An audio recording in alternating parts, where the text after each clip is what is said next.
एकादशी से पूर्णिमा तक दिव्य दरबार लगता है, हर महीने लगता है। बड़ा विचित्र और अद्भुत दरबार है।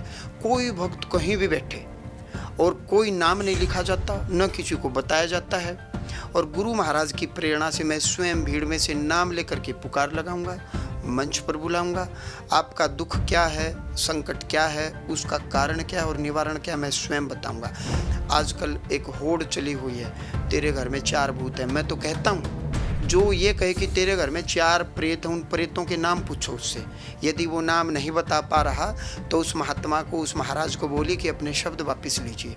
जो हिंदू कन्वर्ट हो रहे हैं, किसी दूसरे धर्म में जा रहे हैं, उनको कैसे रोका जा सकता है? आप क्या मानते हैं, क्या तरीका है? पत्रकार महोदय, धर्म तो सनातनी है, मजहब बोलिए। मजहब व्यक्ति विशेष के द्वारा चलाया जाता है। पंजाब केसरी में आप सबका स्वागत है। मैं हूं चंद्रशेखर धरनी। आज आपकी मुलाकात करवाएंगे हम डॉक्टर दिनेश पुरी से, श्री बालाजी धाम हांसी के जो संस्थापक हैं।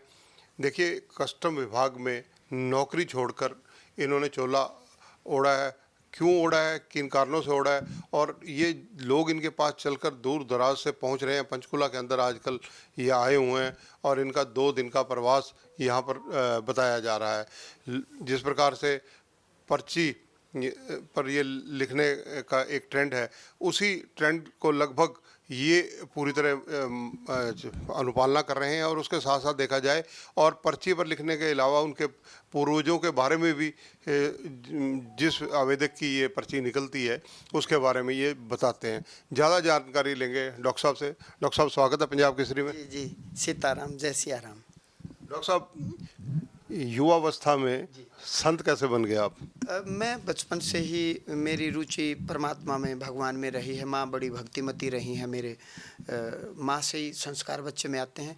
लेकिन पिता का हठ था कि मैं पढूं, लिखूं, नौकरी पाऊं। और माँ के कारण भक्ति जन्मजात रही कि ईश्वर कहाँ है, कैसे मिलेंगे, कब मिलेंगे, किस रूप में मिलेंगे। तो एक गुरु की तलाश रही। बाई बर्थ जन्म से ही बढ़ता रहा, पढ़ता रहा। और फिर घर में कुछ क्राइसिस, कुछ संकट, कुछ दुख तकलीफ़ें आई। तो जाहिर सी बात है, जब क्राइसिस आते हैं आध्यात्मिक, तो आदमी गुरु की खोज में निकलता है। भौतिक संकट आए तो डॉक्टर के पास जाएंगे, लेकिन जब भौतिक संकट डॉक्टर के पास भी कोई इलाज न हो तो जीव कहाँ जाता है, परमात्मा की शरणागति होता है। तो मैं गुरु की खोज में निकला और गुरु महाराज ने मुझे मार्गदर्शन दिया और बस फिर मेरी वहीं से एकदम टर्निंग पॉइंट जीवन में आ गया। हिंदू शास्त्रों में कई देवी देवता हैं, बालाजी की शरण में क्यों? कोई देवी देवता नहीं। वैसे तो हमने कहा है कि हर जीव के भीतर ब्रह्म बोले तो आत्मा रूप में भगवान विराजमान है। वैसे 33 कोटि बताया गया है, 8 वसु, 11 रुद्र, 12 आदित्य, इंद्र और प्रजापति। लेकिन हमने गऊ को भी माता माना, हमने अहिंसा परमो धर्म को सत्य माना है, गंगा को भी हमने माँ माना, हर नदी को हमने माँ के रूप में देखा है, हर वृक्ष को हमने देवता के रूप में देखा है, चींटी तक को हम आटा डालने वाले हैं, मछलियों को आटा खिलाने वाले हैं कि किसी का ब्रह्म दुखी ना हो हमारे कारण। तो जब मैं संकट आया तो संकट मोचन तो हनुमान जी महाराज ही हैं। सबने कहा कि राम रसायन तुमरे पासा सदा रहो रघुपति के दासा, और देवता चित्त न धरे हनुमत से सरसु करे, संकट कटे मिटे सब पीरा, जो सुमिरा हनुमत बलबीरा। हनुमान चालीसा तो बचपन से पढ़ते ही आ रहे हैं। हनुमान जी महाराज जनाश्रय, सभी जन के आश्रय, जन जन के देवता। तो मैं जब वहाँ गुरु महाराज के पास पहुँचा तो उन्होंने मुझे मेहंदीपुर बालाजी राजस्थान का रास्ता दिखाया, मार्गदर्शन दिया। जो हमारे जो गुरुदेव थे परम पूज्य सतगुरु श्री छाजू राम जी महाराज, उन्होंने मेहंदीपुर बालाजी वो जाते रहे हैं। वहाँ जो समाधि वाले बाबा हैं गणेशपुरी जी महाराज, उनसे आपने दीक्षा ली थी और वो बाद में ब्रह्मलीन हुए दादा गुरु गणेशपुरी जी। मैंने उनको कभी देखा नहीं, लेकिन गुरु महाराज के शरणागति जब मैं हुआ और उनके सानिध्य में मैंने जो आशीर्वाद जो प्राप्त किया, बस उसी की कृपा है, उसी का प्रतिफल है कि अब देश में विदेश में, चंडीगढ़ में भी जैसे दिव्य दरबार लगा, हर महीने शुक्ल पक्ष चांदनी, एकादशी, द्वादशी, त्रयोदशी, चतुर्दशी और पूर्णिमा, जिस दिन चांद पूरा होता है, और 4 दिन पहले एकादशी से पूर्णिमा तक दिव्य दरबार लगता है, हर महीने लगता है। बड़ा विचित्र और अद्भुत दरबार है। कोई भक्त कहीं भी बैठे और कोई नाम नहीं लिखा जाता, न किसी को बताया जाता है। और गुरु महाराज की प्रेरणा से मैं स्वयं भीड़ में से नाम लेकर के पुकार लगाऊंगा, मंच पर बुलाऊंगा। आपका दुख क्या है, संकट क्या है, उसका कारण क्या है और निवारण क्या है, मैं स्वयं बताऊंगा। पत्रकार महोदय, आजकल एक होड़ चली हुई है, तेरे घर में 4 भूत हैं। मैं तो कहता हूँ, जो ये कहे कि तेरे घर में 4 प्रेत हैं, उन प्रेतों के नाम पूछो उससे। यदि वो नाम नहीं बता पा रहा तो उस महात्मा को, उस महाराज को बोलिए कि अपने शब्द वापस लीजिए। आपके पितृदोष है, पूर्वज नाराज हैं, तो उन भक्त जी से पूछिए मेरे पितर का नाम बताएं। यदि पितर का नाम नहीं बता पा रहे तो कहो कि महाराज जी आप अपने शब्द वापस लीजिए, मेरे पूर्वजों के बारे में अफवाहें मत उड़ाओ कि मेरे पूर्वज नाराज हैं। क्यों होंगे पूर्वज नाराज? हो भी गए तो कौन पूर्वज नाराज है, नाम बताए और तरीका बताए और नाराज होने का कारण बताए। तंत्र करवाया, किसने करवाया, नाम बताओ। घर में बीमारियां, किसको कौन सी बीमारी, नाम बताओ। पड़ोसी जलते, कौन पड़ोसी जलता, नाम बताओ। तर्क पर आधारित बात करो, लॉजिकल बात करो। हमारे दिव्य दरबार में मैं नाम बताता हूँ। पितृदोष है तो पितृ का नाम बताते हैं, घर में प्रेत है तो प्रेत का नाम बताते हैं, ये प्रेत आत्मा है। हम कोई अड़ोसी पड़ोसी, इष्ट मित्र, कुटुंबजन, स्वजन, किसके साथ आपको व्यवहार रखना है, किसके साथ उचित व्यवहार, उचित बोले तो समझ गए होंगे आप, उचित दूरी रखें, ज़्यादा लेन देन न करें। मैं नाम लिख करके बताता हूँ, बड़ा अद्भुत दरबार है। एक और ख़ास बात है, सामूहिक अर्जी। कोई कहीं बैठे, देश में बैठे, विदेश में बैठे, सामने बैठे, ऑनलाइन प्रोग्राम देखे, मैं सामूहिक अर्जी में जब दिव्य दरबार होता है, लाइव चलता है, कोई बंद कमरे में नहीं चलता, लाइव चलता है, कैमरे रहते हैं चारों तरफ, और पर्चे पर एक नाम नहीं अनेकों नाम लिखता हूँ मैं। एक तो ये हो ना, केवल एक नाम लिख दिया, अनेकों नाम, इतना बड़ा पर्चा बनाते हैं। उसमें मैं बताता हूँ सामूहिक अर्जी में, ये नाम, ये विषय, ये पहचान, और ये काम कर लियो, काम हो जाएगा, बिना चेहरा देखे। कोई कहीं बैठे, घर बैठो आप लाइव देखो, ऑनलाइन आपका नाम आएगा। ये आडंबर रचने वाले आखिर कौन है जिनकी ओर आप इशारा कर रहे हैं? आडंबर तो देखो क्या है, समाज में नकली नोट चल रहे हैं। क्यों चल रहे हैं? क्योंकि असली हैं। नकली बाबा हैं क्योंकि असली हैं। तो आप देखो, अच्छाई बुराई तो साथ चलती है। महात्मा अच्छे भी हैं और खूब सेवा भी कर रहे हैं और जनता का भला भी कर रहे हैं, और पहले भी किया है, आगे भी। जब हम नहीं रहेंगे, पहले भी पत्रकारिता थी, जीवन में आगे भी पत्रकारिता होगी। तो मैं तो ये कह रहा हूँ, लॉजिकल आधार पर बात करो। हम 21वीं सेंचुरी में आ गए, 21वीं सदी में आ गए। हाँ, कुछ कष्ट होते हैं, जैसे नाम लिख दिया मनोरोग चिकित्सक। मन की तो चिकित्सा है ही नहीं। जो मन की चिकित्सा होती तो झगड़े ही बंद हो जाएंगे, झगड़े होंगे नहीं, पति पत्नी के तलाक होंगे नहीं। क्या कोई हॉस्पिटल है जो कहता हो पति पत्नी के झगड़े मिटाए जाते हैं, तलाक के केस निपटाए जाते हैं? क्या कोई आईसीयू में वार्ड बनाया है ना? नहीं है। नाम है केवल मनोरोग, मन के आयाम को डॉक्टर जानता ही नहीं है। एमएससी पीएचडी करने के बाद कस्टम की नौकरी पाना ख्वाब रहता है और आपने वो नौकरी छोड़ी है। बस अब हम भगवान की नौकरी पकड़ ली हमने। सनातन के लिए कोई तो आएगा ना। मुझसे पहले सतगुरु नानक से गुरु गोविंद सिंह जी तक, भगवान ऋषभ देव जी से भगवान महावीर जी तक, स्वयं महात्मा बुद्ध, संत रविदास, कबीरदास, सनातन के लिए भी तो कोई आए।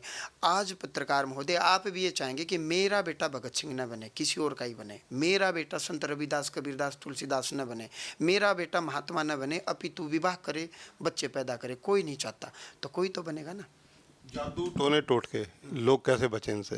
देखो, जादू नाम है तो जादू होता ही है, टोना नाम है तो टोना होता ही है, टोटका है तो होगा, दिन है तो रात होगी, अमृत है तो विष होगा। तामसिकता, सात्विकता और राजसी, तीन ही तत्व हैं। ये चीज़ें थी, समाज में हैं और रहेंगी। मैं तो यही कहता हूँ, सनातन पर आओ और शुद्ध पद्धति पर आओ। शुद्ध रहेंगे। सनातन की जो वंशावली है, बोले तो 4 वेद, 6 शास्त्र, 18 पुराण और उपनिषद। आप उपनिषद की बात को मानिए, गीता जी की बात को मानिए, संत वाणी को मानिए, तो कल्याण होगा। हाँ, कई बार घर में संकट है, कष्ट है, नेगेटिव एनर्जी आ गई, और वो मशीन में आप चेकअप करवाते हो, डॉक्टर के यहाँ रिपोर्ट में कुछ आता नहीं, डॉक्टर कहेगा रिपोर्ट में तो कुछ आया नहीं, सब न्यूट्रल है, मतलब नेगेटिव है, पॉजिटिव तो आई नहीं रिपोर्ट। लेकिन मरीज कह रहा, पेशेंट कह रहा मैं दुखी हूँ, 10 धंधे बदल लिए, काम नहीं हो रहा, आईवीएफ से भी संतान नहीं हो रही, घर में कलह बनी हुई है, घर में प्रवेश करने का दिल नहीं करता, घर में जाते दिमाग खराब हो जाता है। इट मीन्स आपकी ऊर्जा, आपकी एनर्जी, आपके वंश में कोई नेगेटिविटी है, कोई दोष है, उसको आप ठीक करा लीजिए। उसी विधि से, उसी प्रणाली से, उसी परंपरा से हम माँ भगवती, भगवान शिव की कृपा से, हनुमान जी की, महाराज की कृपा से, जिला हांसी हरियाणा में हर महीने शुक्ल पक्ष चांदनी एकादशी से पूर्णिमा तक दरबार लगता है। ऑनलाइन लाइव दरबार चलता है, श्री बालाजी धाम हांसी। फेसबुक, यूट्यूब पर जब दर्शक जाएंगे तो उसमें ये देख लेंगे पूरा। हिंदू राष्ट्र पर आपका स्टैंड क्या है? हिंदू राष्ट्र तो हम हिंदू ही हैं, स्टैंड क्या था? क्या आप हिंदू नहीं हो? मैं हिंदू नहीं हूँ। हिंदू राष्ट्र तो है ही, सरकार थोड़े बनाएगी। हमने मानना है केवल हम हिंदू हैं और राष्ट्र हमारा है, भारत हमारा देश है। हमने मानना है, सरकार को क्या आपत्ति है? हमने मानना है कि हिंदू हैं हम ही भूल रहे हैं। जहाँ गुरु आए, सतगुरु नानक से गुरु गोविंद सिंह जी तक, क्रिप्टो क्रिश्चियन बोले तो नाम हिंदू और भेष भी हिंदू, लेकिन भीतर से वो कन्वर्ट हो चुके। पगड़ी भी रखेंगे, दाढ़ियाँ भी रखेंगे, केस भी रखेंगे, ताकि लगे कि ये सिख है, लेकिन वो भीतर से चेंज हो चुका है। आज गुरुओं की भूमि पर सबसे ज़्यादा क्रिश्चियनिटी। क्या पंजाब में क्रिश्चियन नहीं आए? प्रलोभन नहीं दे रहे? क्या हमारे गुरुओं में इतनी ताकत नहीं है? क्या सतगुरु नानक से बड़े हैं? क्या गुरु गोविंद सिंह जी से बड़े हैं? जिन गुरुओं ने अपने छोटे छोटे साहिबजादों को शहीद करवा दिया, एक विचार करें, उन्होंने उफ तक नहीं की कि ये मेरे बच्चे मेरे देश के काम आएंगे, मेरे सनातन के काम आएंगे। आज उस गुरु भूमि में ये हाल है। मैंने तो सुना है पत्रकारों के माध्यम से कि सबसे बड़ी चर्च पंजाब में बनने जा रही है। हमने सुना है जलंधर में बनने जा रही है। हमने सुना पत्रकारों के माध्यम से, मीडिया के माध्यम से, ईसाई चौक भी बन गया। मैं ईसाई मजहब के खिलाफ नहीं हूँ, मैं मुस्लिम मजहब के खिलाफ नहीं हूँ, लेकिन ये चोला मैंने सनातन का पहना। मैं तो ये कह रहा हूँ, भारत में जन्म नहीं, आप सबका अवतार हुआ है। सतगुरु नानक गुरु गोविंद सिंह जी की शरणागति मिली, संत रविदास कबीरदास जी की शरणागति मिली, ऋषि परंपरा के देश में हम आए हैं। ये बड़ी खुशी की बात है, बहुत अपार हर्ष का विषय है।